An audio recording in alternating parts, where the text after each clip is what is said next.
तुलसीदास पढ़ रहे थे। गीतावली खत्म हो चुका है, अब इसके बाद पढ़ना आप लोगों को दोहावली।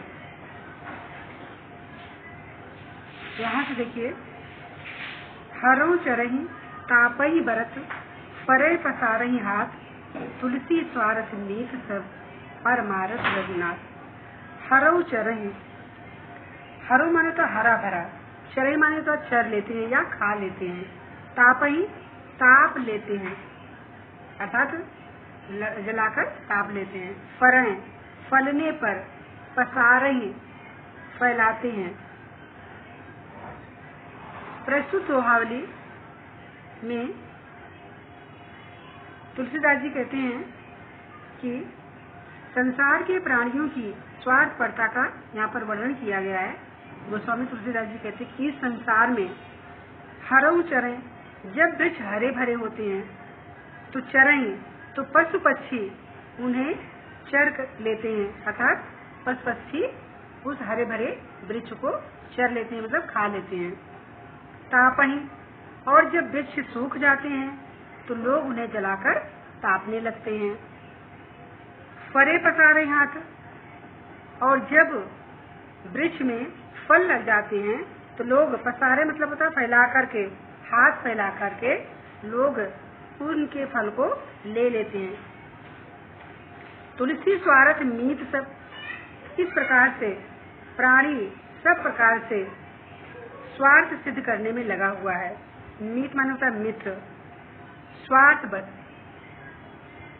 अर्थात तुलसीदास जी कहते हैं कि परमार्थ के मित्र मीत सब, परमारथ रघुनाथ। और श्री रामचंद्र जी हैं जो हर समय प्रेम करते हैं और दीन स्थिति में तो विशेष रूप से प्रेम करते हैं।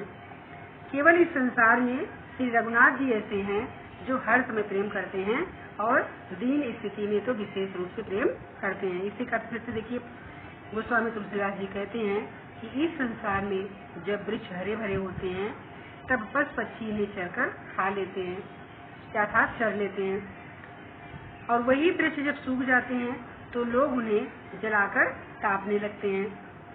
और उन वृक्षों में जब फल लगते हैं तो लोग हाथ फैलाकर उनसे फल ले लेते हैं अर्थात अपनी भूख मिटाते हैं। इस प्रकार प्राणी सब प्रकार से अपना स्वार्थ सिद्ध करने में लगे हुए हैं। गोस्वामी तुलसीदास जी कहते हैं कि परमार्थ के मित्र तो केवल श्री रघुनाथ जी ही हैं जो हर समय प्रेम करते हैं और दीन स्थिति में तो विशेष रूप से प्रेम करते हैं। काव्यगत सौंदर्य, गोस्वामी तुलसीदास ने वृक्षों के माध्यम से संसार के प्राणियों की स्वार्थ प्रवृत्ति का संकेत किया है। यहाँ जगत के प्रति वैराग्य और भगवान के प्रति अनुराग की प्रेरणा दी गई है। राम की कृपा की तरफ संकेत किया गया। भाषा, ब्रज भाषा, शैली, मुक्त शैली, अलंकार, अनियोग अलंकार, रस, शांत रस, शब्द, शक्ति, लक्षणा एवं व्यंजना, गुण, प्रसाद गुण, छंद, दोहा। सेकंड देखिए, मान राखेबो मांगबो, पियसो चित नव नेह, तुलसी तीनों तब फबे, जो चातक मत लेऊ। नव नेह, नया नया प्रेम, नेह माने होता प्रेम और नव माने होता नया नया, फबे शोभा देते हैं, लेऊ माने लो, मान राखेबो। तुलसीदास जी कहते हैं इस दोहे में कवि ने चातक की विशेषताओं पर प्रकाश डालते हुए कहा है कि सम्मान की रक्षा करना, मान राखबो, मान माने तो सम्मान की रक्षा करना, मांगिबो मांगना, पियसो नित्य नव नेह, पिय माने होता है प्रिय, से नित्य माने होता है प्रतिदिन, नव माने नया, नेह माने प्रेम, और प्रिय से नित्य नया नया प्रेम करना अर्थात निरंतर प्रेम को बढ़ाना। ये तीनों बातें तब शोभा देती हैं।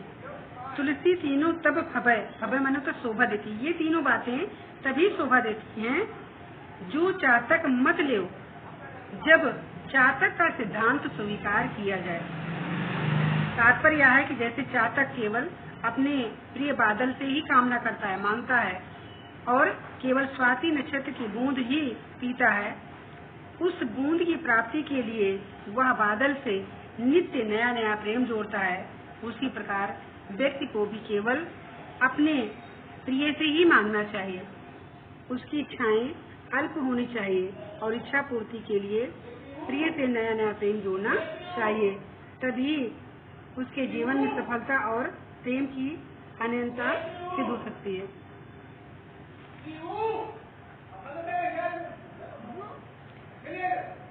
थर्ड देखिए, नहीं जांचत नहीं संग्रही, शीश नाय नहीं ले, ऐसे मानी मांग नहीं, को वारिद बिन दे। इसमें देखिए, नहीं जांचत, नहीं जांचत मतलब होता है इस दोहे में तभी इन्हें स्वाभिमानी चातक का वर्णन किया गया है। तुलसीदास जी कहते हैं कि यह चातक नहीं जांचत, यह चातक अपने मुख से, जांचत माने तो नहीं मांगता है, कभी भी मांगता नहीं है। चातक पक्षी जो है वो अपने मुख से कभी भी कुछ मांगता नहीं है।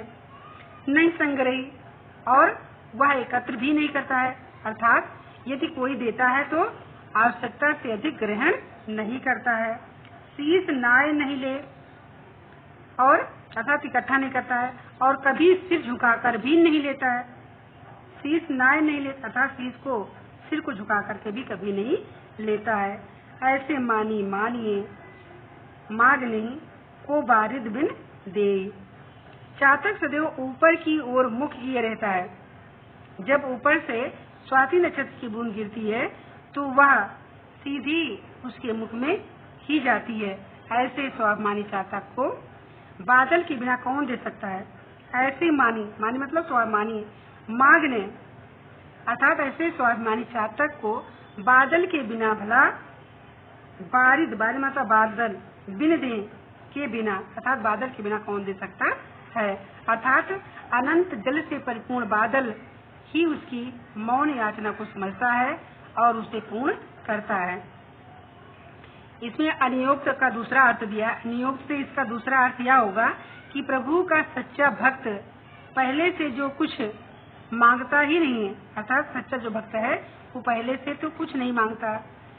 फिर यदि प्रभु की कृपा से उसे संसार की सुख संपदा प्राप्त भी हो जाती है तो भी वह स्वाभिमान के साथ ग्रहण करता है। तुलसीदास जी कहते हैं कि स्वाभिमानी भक्त को परमात्मा के अतिरिक्त भला कौन दे सकता है। फोर्थ देखिए, चरण चूंच लोचन रंगो, चलो मराली चाल, क्षीर नीर विवरण समय, बंक उघरत ते ही काल। चरण चोच, इसमें देखिए मराली चाल का मतलब होता है हंस की चाल। विवरण मन होता है अलग करना। इस दोहे में कवि ने बगुले और हंस के अंतर को स्पष्ट करते हुए कहा है कि बनावट ना तो किसी से छिप सकती है और न ही वह वास्तविकता का स्थान ले सकती है। तुलसीदास जी कहते हैं कि यदि बगुला चरण चोच लोचन रंगो, चरण, यदि बगुला चरण अर्थात अपनी चोंच को रंग ले, और चरण अर्थात अपने पैरों और अपनी आंखों को रंग कर लाल कर ले। चरण चोंच लोचन, चरण माने पैर, चोंच माने चोंच, लोचन नेत्र रंगो अर्थात रंग कर लाल कर ले। चलो मराली चाल, और हंस की चाल चलने लगे। मराली माने होता हंस, और हंस की चाल चलने लगे तो भी वह हंस नहीं हो सकता। तुलसीदास जी कहते हैं कि यदि बगुला हंस बनने के लिए अपनी चोंच, अपने पैरों और अपनी आंखों को रंग कर लाल कर ले और हंस जैसी चाल चलने लगे तो भी वह हंस नहीं हो सकता। क्षीर नीर विवरण समय, क्षीर माने दूध, नीर माने पानी, विवरण माने होता है अलग करने की जो गुण होता है। नीर क्षीर अर्थात दूध और पानी को अलग करते समय उसका बगुला होना प्रकट हो जाता है।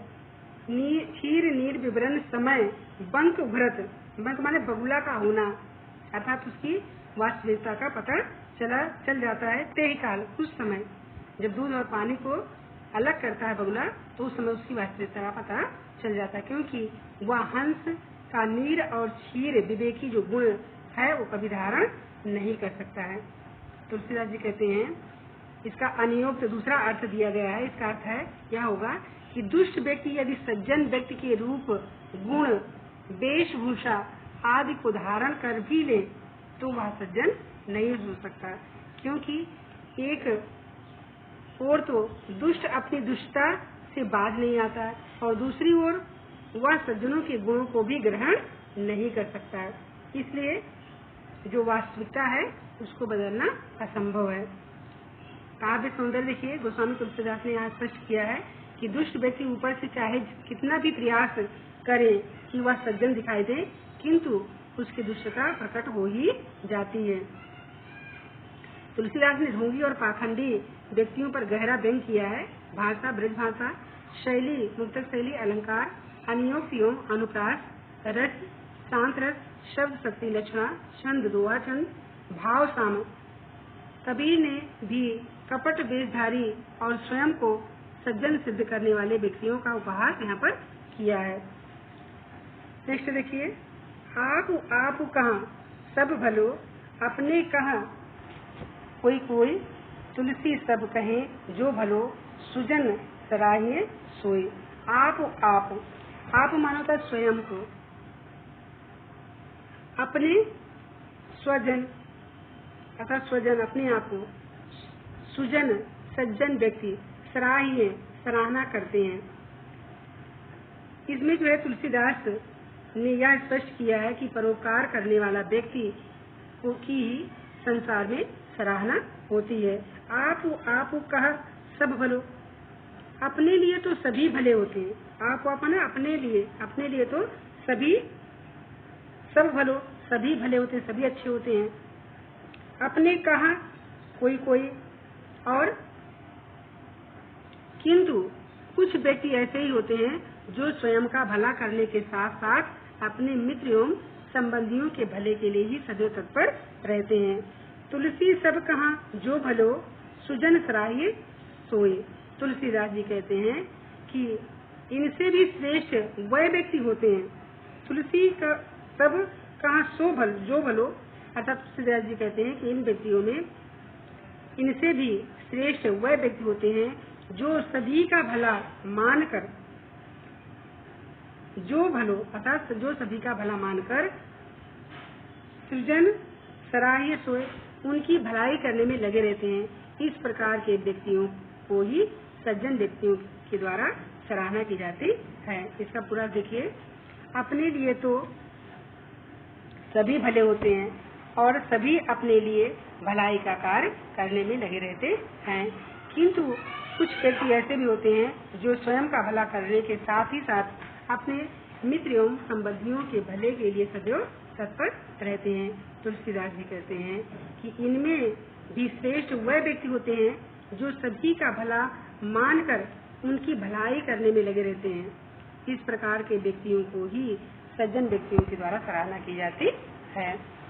काव्य सौंदर्य देखिए, संसार में ऐसे व्यक्ति ही श्रेष्ठ होते हैं जो सभी में अच्छाई देखते हैं और सभी का भला करने के लिए तत्पर रहते हैं। भाषा, ब्रज भाषा, अलंकार, अनुप्रास, रस, शांत रस, शब्द शक्ति, लक्षणा, गुण प्रसाद गुण, छंद,